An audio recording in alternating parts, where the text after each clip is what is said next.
Наказать экс-президента. Сегодня в парламенте заслушивался отчет о том, что натворил Атамбаев. История и закон может привлечь их к ответственности, несмотря на то, что был ты президентом, ушел ты с этой должности или будешь на этой должности. Очередное ДТП и очередная жертва. На этот раз погибла 7-летняя девочка. Женщин во власти должно быть больше. О необходимости введения квоты для женщин заговорили депутаты. Добрый вечер. Здравствуйте. О наиболее значимых событиях, произошедших за этот день, расскажем мы и наши коллеги в студии Бакыт Кулчуманов И Карина Джалдышева. Сегодня практически целый день специальная депутатская комиссия рассматривала дела экс-президента Алмазбека Атамбаева. Это было второе заседание для дачи заключения по обвинениям против бывшего главы государства. По всем выдвинутым обвинениям ведется следствие. Некоторые факты уже зарегистрированы в едином реестре преступлений и проступков. Тему продолжит наш корреспондент. На первом заседании специальная депутатская комиссия выдвинула следующее обвинение в адрес экс-президента Алмазбека Атамбаева. В бытность Атамбаева премьер-министром 183 гражданам России выдали наградное оружие за вклад в развитие Кыргызстана. Однако 99% этих людей, по информации парламентариев, никогда не были в Кыргызстане. Земельный участок в селе Койташ, где построен дом Атамбаева, был получен якобы с нарушениями закона. Возможно, криминального авторитета Азиза Батукаева незаконно освободили по поручению и под личным контролем Атамбаева. Обвинений в трансформации почти 36 гектаров сельскохозяйственных земель в селе Байтик Чуйской области в 2011 году. Их выдали под строительство объектов, хотя в то время действовал мораторий на трансформацию. Некоторые крупные компании по разработке месторождений могли работать под контролем Атамбаева. Возможно, бывший глава государства причастен к коррупции при модернизации ТЭЦ Бишкека, ремонте Государственного исторического музея, строительстве альтернативной дороги Север-Юг и реализации энергетического проекта ЛЭП Датхакемин. По 8 обвинениям, представленным депутатской комиссией, ведется следствие. Сегодня на втором заседании количество нареканий сократили до 6. В своем выступлении экс-судья Клара Соромкулова сравнила Атамбаева с надзирателем Конституционной палаты. По ее словам, в бытность Атамбаева президентом он давал указания Конституционной палате, несмотря на то, что по закону глава государства не имел на это права. У меня в руках документы, которые доказывают о том, что аппарат президента, чиновники аппарата президента постоянно вмешивались в осуществление правосудия в Конституционной палате, давали указания. Вот здесь вы увидите, черным по белому написано: Конституционной палате нужно сделать это, Конституционной палате нужно сделать то. Вот здесь это только, знаете, если сейчас покопаться в архивах Конституционной палаты, вы найдете кучу таких документов. Это только что у меня оказалось на руках, это только то, что у меня было по делу. Да, возможно, здесь нет какой-то юридической составляющей, хотя воспрепятствование осуществлению правосудия является уголовно наказуемым преступлением. Президент Кыргызстана Атамбаев должен поехать на поклон к престарелому диктатору, поклониться в ножки, попросить прощения, чтобы дали газ. Члены депутатской комиссии также вспомнили некорректные высказывания в адрес соседних стран Атамбаева и привлечь к ответственности за неприличное поведение во внешней политике предложил экс-глава ГКНБ Кенишбек Дүйшөбаев. Прошлый Атамбаев и сегодняшний Атамбаев – это два разных человека. Он нас обманул. Мы ему передали власть, и теперь народ дает ему оценку. В конце президентского срока он высказался негативно в адрес России, Казахстана, Турции и нанес урон двухсторонним отношениям. Он делал так, чтобы испортить торгово-экономическое отношение. Среди населения велись разговоры о серых схемах на таможне. Экономика потеряла миллиарды сомов. Не обошлось и без критики в адрес члена специальной комиссии. Как отметила депутат Евгения Строкова, прежде чем лишать статуса экс-президента Атамбаева, следует получить подтверждение его причастности к преступлению. Сделав ремарку, что некоторые, кто рассматривает его дело, далеко сами нечисты. Надо здесь правильно подойти, чтобы потом не было обвинений в наш адрес. Тем более, к сожалению, я сейчас вещь скажу, которую, может быть, не понравится нашим коллегам, но в адрес нашей комиссии сейчас тоже будут лететь камни, потому что за плечами представителям некоторых представителей нашей комиссии есть тоже черные пятна. Так что давайте сделаем так, чтобы потом впоследствии нам тоже не пришлось нести ответственность за наше неправильное решение. Обращение экс-мэра Наримана Тюлеева зачитала его дочь Назгуль Тюлеева. Оказалось, что бывший мэр давал Атамбаеву $500 тысяч долг на предвыборную кампанию в 2007-2008 годах. Он это объяснил мне, что у него нет достаточных финансовых средств на проведение избирательной кампании.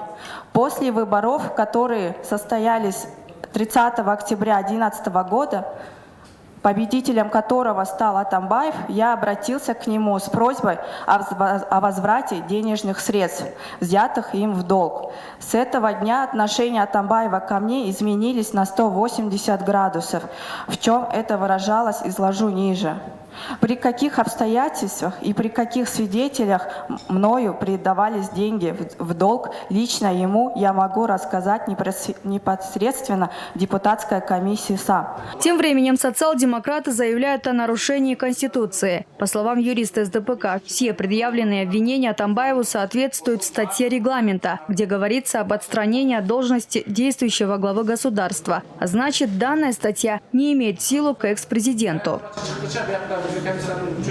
В итоге свое решение специальная депутатская комиссия внесла на рассмотрение в Комитет по конституционному законодательству Джугурку Кенеша.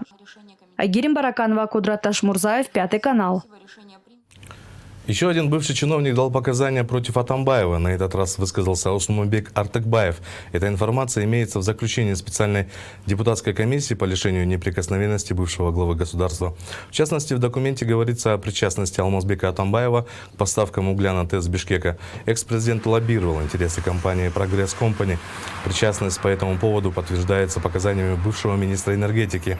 Комиссия пришла к выводу о наличии оснований подозревать, что Атамбаева в совершении особо тяжких преступлений, подлежащих проверке правоохранительным органам.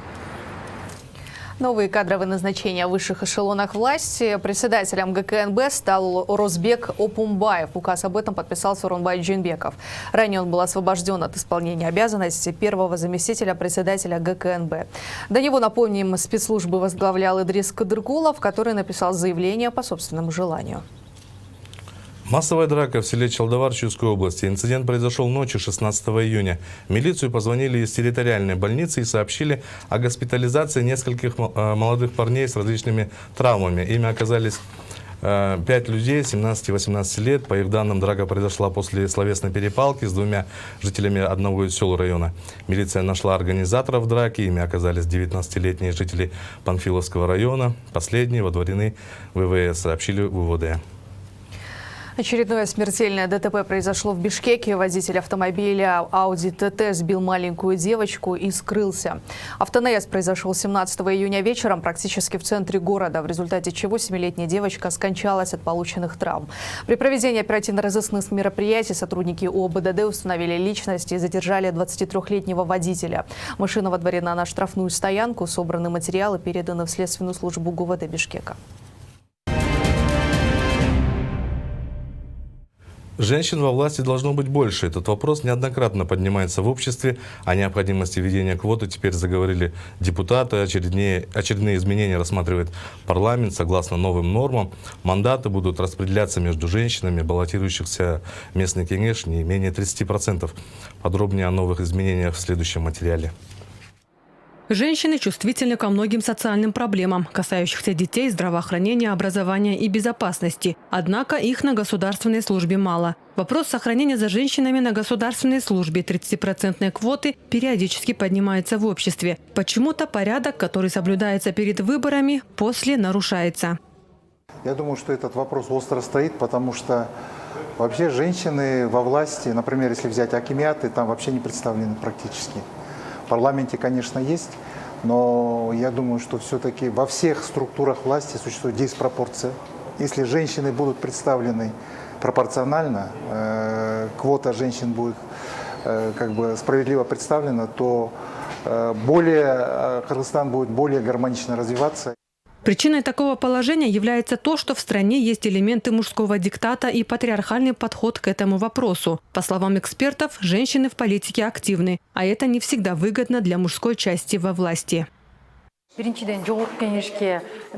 Мы не смогли сохранить квоту в Джорку Кенеше. Самое печальное в данной ситуации то, что фракции не заинтересованы в том, чтобы в их партиях были и женщины. Приближаются очередные выборы, и чтобы в будущем этого не повторилось, необходимо проделать колоссальную работу.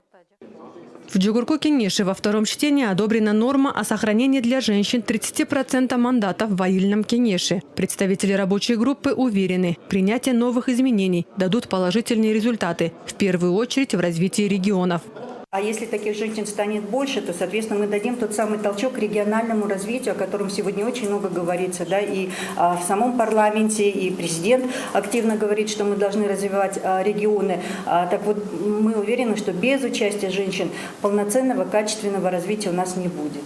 Законопроектом предлагается ввести специальную статью «Недопустимость злоупотребления административным ресурсом». В составе рабочей группы представители судебной системы, прокуратуры, а также представители парламентских фракций. Есть надежда, что инициатива о внесении изменений найдет поддержку в Джугурку Кенеше. Чезгуль Атыева, Телекас Хатбеков, 5 канал. И в продолжении темы мы пригласили директора общественного фонда «Гражданская платформа» Айнуру Усупбекову. Добрый вечер. Спасибо, что пришли к нам в студию. Айнура, скажите, пожалуйста, вот если эти изменения в закон будут приняты, каким образом это повлияет на работу госслужбы, госслужащих, тех же депутатов? Ну, вы знаете, там достаточно огромный пакет законопроектов, который будет рассматриваться завтра на пленарном заседании во втором чтении. А вот, пользуясь возможностью, хочу обратиться к депутатам с большой огромной просьбой не политизировать данные изменения, поскольку, как многие депутаты говорят, что там больше таких технических, серьезных нет изменений. А в чем они могут политизировать? Да. Об этом поподробнее Да, вы знаете, дело в том, что сейчас идет много обсуждений, якобы рабочая группа не представила кардинальных изменений вот, в новый пакет законопроектов. Так мы и не ставили за собой цель ставить кардинальные изменения, да? Потому что в рамках стратегии были четко определены 4-5 задач и приоритеты. Значит, была в августе 2017 года принята стратегия совершенствования избирательного законодательства. То есть та реформа, которая была начата в 2013 году, она, вот так сказать, доходит до своего контента, до своего ну, так бы финального завершения. И поэтому сейчас все изменения, которые предлагает рабочая группа, она как раз-таки продвигает права избирателей, инклюзивность, представленность, да, то есть чтобы все избиратели могли иметь достаточно хорошие условия для своего активного избирательного права. Там достаточно много изменений, связанных с правами кандидатов. То есть там, вы знаете, да, у нас всегда сложности во время выборов с кандидатами. То они зарегистрируются не так, как надо, конфликты идут, то подписные листы, то достаточно много там связанных вопросов с агитационными материалами. То есть вот нынешний пакет законопроектов, он как раз-таки регулирует весь этот процесс. А вот в случае принятия законопроекта, как будет контролироваться соблюдение квот во время выборов в регионах? Да, кстати, по поводу квот, вот как раз-таки опять-таки хочу обратиться к депутатам и поблагодарить их за то, что вот 2, наверное, с лишним года, 3-й год уже идет, вот как мы продвигали эту инициативу, значит, женские квоты, 30% женская квота воильных Кенеше, и она была принята на втором чтении в прошлый раз, потому что тут был закон о местных выборах, и там не требовалось большое количество депутатов, его приняли, он обычный закон, а завтра будут принимать конституционный закон. Там требуется большое количество депутатов. Скажите, пожалуйста, для простых зрителей объясните вот эти 30% квоты, да, среди кандидатов. То есть 30% должно быть женщин, если, например, 100 кандидатов, из них 30 должно быть. Да, или как? Дело даже не в этом. Дело в том, что данная инициатива, она не меняет для граждан ничего ни в процедурах, ни в процессах. Это относится больше к избирательным комиссиям. Процесс голосования свободно. Он такой же, как и был. Единственное, идет резервирование. То есть, когда заканчивается голосование, то Первое место определяется среди женщин. То есть сначала 30% женщин определяется, да, а потом уже мужчин. И тут как бы вот закономерный вопрос встает, а что будет, если столько женщин не будет, да? Тогда оно распределяется по оставшимся другим кандидатам, мужчинам, да, как бы. Но дело даже не в том, что на самом деле будут столько женщин или не будет. Закон, если дает возможность, обязательно будут женщины, потому что вы, как вы видите, большое количество женщин, они просто не идут на выборы, потому что они считают, что даже женщина за женщину не голосует, да? Почему так? Ну, как вы считаете? По разным причинам. Иногда наши женщины в большей степени руководствуются патриархальными такими, так сказать, устоями, да, когда лучше я проголосую за своего хайнага, чем я вот проголосую за нашу активистку-женщину. И, возможно, мало информации о том, что женщины, придя в органы принятия решений, они продвигают достаточно большое количество социальных, ну, как бы вопросов, решения этих вопросов. Допустим, вопросы, связанные с инвалидностью, с детьми, с пожилыми людьми, с обустройством, в конце концов.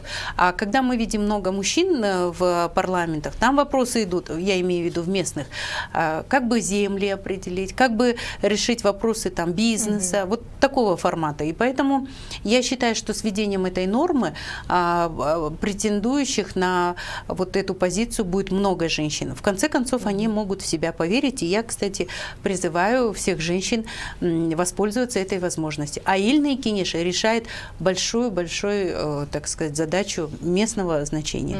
Спасибо большое за беседу интересную. Я напомню нашим зрителям, что у нас сегодня в гостях была директор общественного фонда «Гражданская платформа» Айнура Усубекова. Ну а мы переходим к следующей теме. Переходим ко второму блоку, не переключайтесь. Гордость Кыргызстана. Летчик-космонавт Алиджан Шарипов сегодня встретился с президентом. Итоги саммита ШОС, о чем удалось договориться, мнение экспертов выслушал наш корреспондент.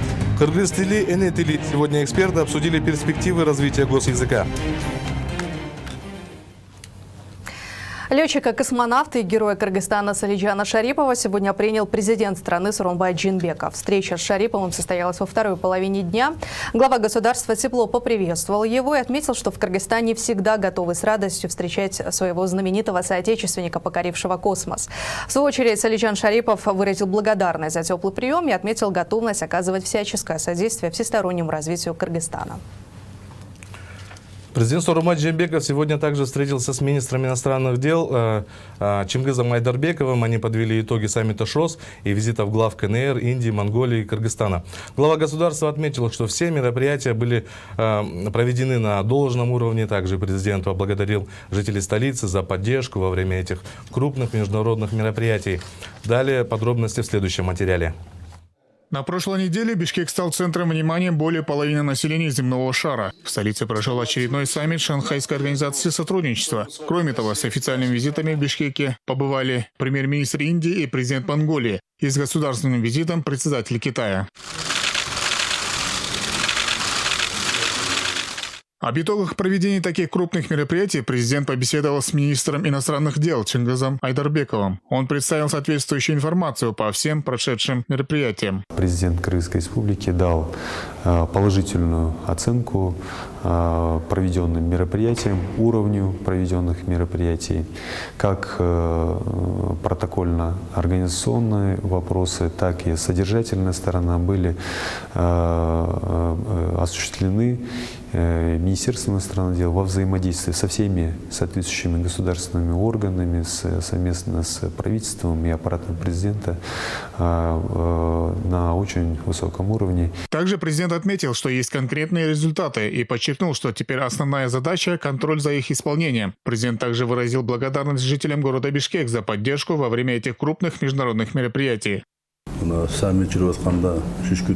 Все подписанные соглашения не должны остаться на бумаге, а быть реализованы и приносить пользу государству и народу. Прошедшие международные мероприятия призваны укрепить авторитет страны и работать на перспективу ее развития. Наши граждане с пониманием отнеслись к временным неудобствам в повседневной жизни в части передвижения транспорта. Также тысячи наших граждан были задействованы в облагораживании столицы, обеспечении ее чистоты и общественной безопасности. безопасности. Работали день и ночь, не покладая рук. Всем выражая признательность за помощь и гражданскую поддержку.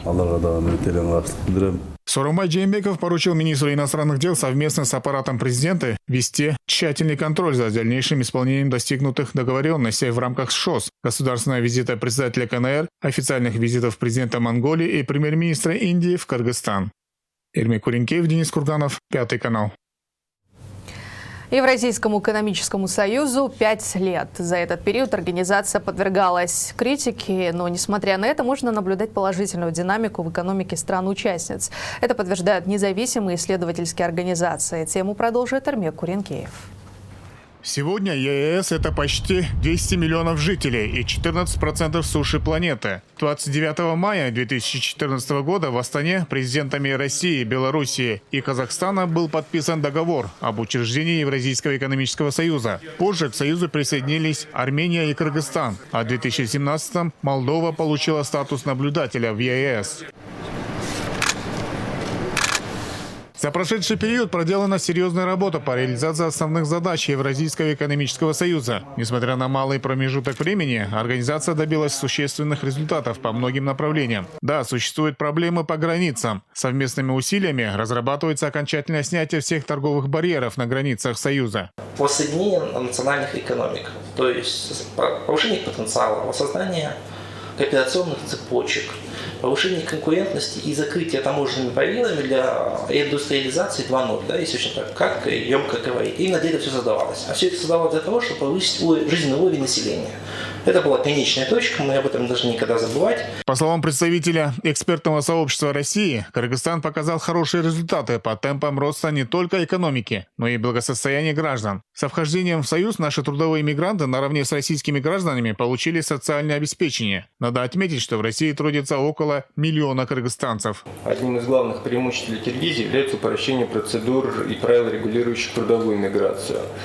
Благодаря созданию свободы перемещения в рамках единого рынка рабочей силы и ликвидации оформления ряда подтверждающих документов, трудящиеся граждане Киргизии на территории России улучшили свое правовое положение. Об этом, собственно, свидетельствует и количество денежных переводов. Кыргызстану есть чему поучиться у бизнес-структур России, Казахстана и Белоруссии, считает советник премьер-министра по ЕС Хубат Рахимов. По его словам, в первую очередь отечественным производителям и предпринимателям надо ориентироваться на рынок внутри Союза и развиваться, учитывая опыт бизнесменов из этих стран. Бизнес-сообщество. То есть худо-бедно большинство российских, казахстанских и белорусских корпораций в своих стратегиях развития, в своих маркетинговых планах, в своих планах по развитию кадров вписывают в евразийское пространство. С самого создания Союза важной частью его развития считалось его сопряжение с китайской инициативой «Один пояс, один путь», призванной связать Китай с Европейским Союзом железнодорожной сетью. Также было предложено создать большое партнерство в Евразии, в которое могли бы войти ЕАЭС, Китай, Индия, Пакистан, Иран и другие государства континента. Таким образом, ЕАЭС позиционирует себя как ядро континентальной интеграции. Эрмек Куренкеев, Денис Курганов, Пятый канал. Тем временем с инвесторами из Китая встретился премьер-министр Мухаммед-Калый Абылгазиев. Глава правительства поприветствовал делегацию, отметив, что прошедший государственный визит председателя КНР Си Цзиньпиня в Кыргызстан и достигнутые между сторонами договоренности позволят углубить отношения всестороннего стратегического партнерства, придав им мощный импульс. Директор многопрофильной корпорации Чан Ань Ли Ган отметил, что делегация, прибывшая из Китая, приветствует развитие взаимовыгодного сотрудничества между двумя странами в самых различных направлениях. Глава Кабмина подчеркнул, что государство нацелено на оказание поддержки инвестиционным предложениям и проектам, направленным на дальнейшее развитие сотрудничества и стратегического партнерства между Кыргызстаном и Китаем. И к другим новостям. Сегодня в столице прошла церемония вручения 18 спецавтомашин государственному предприятию «Кыргызпочтасы». Проект реализован при содействии Международного союза почт. В данную организацию Кыргызстан вошел в 1993 году. В мероприятии приняли участие сотрудники «Кыргызпочтасы» и представители правительства. Наш корреспондент продолжит тему. Алмаз Усубалиев работает в госпредприятии Кыргызпочтасы уже 5-й год. Все это время почтальону приходилось раздавать письма и посылки пешком или же на общественном транспорте. Поэтому новость о том, что госпредприятию подарено 18 спецавтомашин, его очень обрадовала. Теперь свою работу он будет выполнять быстро и мобильно.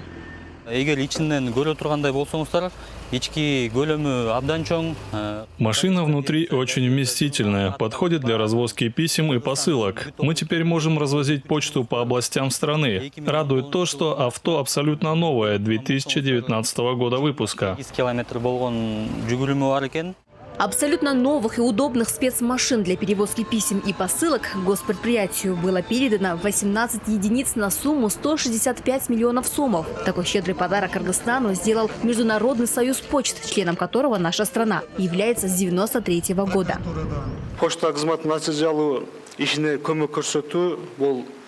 Мы вошли в международную организацию с той целью, чтобы между жителями всего земного шара была социальная и экономическая связь. Мы, как член Мирового почтового союза, вкладываем все усилия для развития и усиления связи между жителями всех стран. Со стороны правительства также оказывается поддержка предприятию. На сегодняшний день Кыргызпочтасы является единственным оператором для осуществления социальных выплат. Кыргызпочтасы является крупным и единственным государственным предприятием, осуществляющим доставку писем, посылок и судебных уведомлений не только в письменном виде, но и в электронном. К курьерской организации относятся более 900 филиалов, в которых работает около 4000 сотрудников. Почта в целом, как вице-премьер-министр озвучил, является самым большим инфраструктурным объектом Кыргызстана, который имеет на своем балансе 922 отделения связи и более 4000 сотрудников. Вообще о почте нам повезло то, что мы граничим с Китаем. По словам директора госпредприятия, впереди у них амбициозные планы. 18 спецмашин для такой большой курьерской службы недостаточно. Поэтому в будущем организация будет пополняться спецтехникой. И, возможно, уже через несколько лет письма кыргызстанцам будут доставлять авиаперевозкой. Мирим Кадырова, Бакыт Кошалиев, 5 канал. Продолжаем выпуск. С 21 июня будут прекращено распространение сигналов 12 телеканалов из-за нарушения законодательства. Так, в течение 2 месяцев департамент проводил мониторинг контента телеканалов с целью обеспечения исполнения статьи закона о телевидении и радиовещании, устанавливающей обязательную долю кыргызскоязычного контента на телевидении в объеме 50% от общего объема. Нарушителям дали 5-дневный срок для устранения всех нарушений. Согласно статье 8 закона о телевидении и радиовещании, 50% телеканала должны соблюдать 50% отечественного контента и 50% на государственном языке. Те телеканалы, которые мы вчера направили, письма уведомления об отключении, если так можно их назвать, они являются злостными нарушителями. У нас есть мониторинг, итоги мониторинга.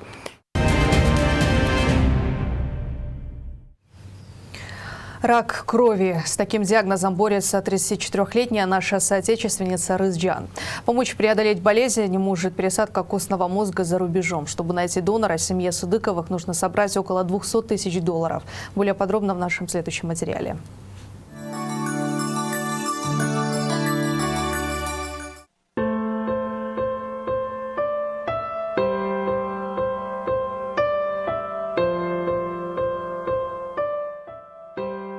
Года назад Рызджан жила обычной жизнью, но в 2017 году в один миг ее жизнь перевернулась. Повседневные будни сменили краски. Повлиял на эти перемены страшный диагноз, который тогда поставили врачи – рак крови. Чтобы не дать прогрессировать болезни дальше, ей приходится получать курс химиотерапии. Срочно химия берешь корректор. С этого момента я получила химиотерапию. Я надеялась, что вылечусь. Но в 2019 году состояние здоровья ухудшилось. Каждый день терплю муки и боли. Даже волосы выпали. Все это время мама неразлучно присматривает за дочерью. Больница уже стала как второй дом, говорит она.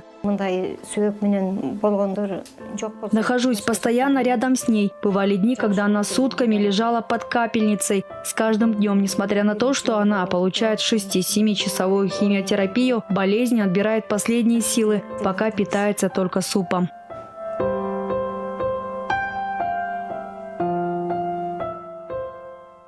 Сейчас Сейчас семье требуется пересадка костного мозга, которая стоит немалых денег. Врачи рекомендуют ее провести за границей. Но финансовое положение семьи крайне тяжелое. Рысчан воспитывает одна 9-летнего сына. Поэтому не в силах собрать самостоятельно столь большой суммы. 4 года операция жасауымды сунушташты. Из-за болезни я даже не в состоянии работать. Прикована к больничной койке. Для пересадки костного мозга необходимо найти донора. Он стоит от 25 тысяч долларов. А сама трансплантация 120 тысяч долларов. Это огромные деньги для нас. Я хочу попросить помощи у неравнодушных людей. Как и в случае многих других онкологических заболеваний, о причинах недуга до сих пор точно неизвестно. Это может быть генетическая наследственность, вредные привычки или стресс. Однако на сегодняшний день рак крови нельзя считать приговором. Лечение болезни часто может быть успешным. Меримай Алыбекова, Адилет Марсбеков, 5 канал.